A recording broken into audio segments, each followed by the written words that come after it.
It can only be you!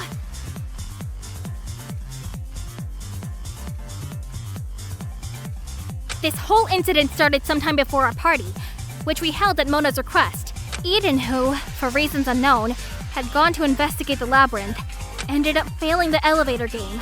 As a result, her personality was overwritten, transforming her into something quite different to the humanitarian psychic we had previously known. It was at that point that she decided to hatch a sadistic plan to commit murder, using the party itself as her stage. To this end, she consulted with Kilmore on a possible sleeping drug that could be absorbed through touch, which she planned to use at the party to facilitate the murder. While her plan would have left one other person conscious, the reason she set it up this way is purely a matter of speculation. The party itself started off innocently enough, with the whole group partaking in Wes's activities. However, when it came time to play the game of Mafia 2, everyone touched their cards to check their rolls. As the cards were laced with a sleeping drug, this simple act was enough to knock everyone out within seconds of the game starting.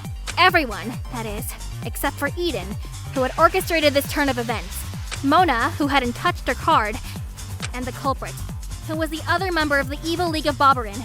Noticing that Mona was still awake, Eden sprang into action, stabbing Mona repeatedly with a knife she had prepared ahead of time. Though Mona would have tried to defend herself, Eden's element of surprise meant she clearly had the upper hand. However, because of all the noise, the culprit decided to remove their blindfold, only to find a shocking scene unfolding before them.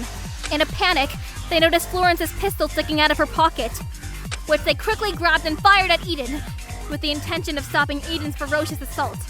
This enabled Mona to take Eden's knife and strike back at her with it.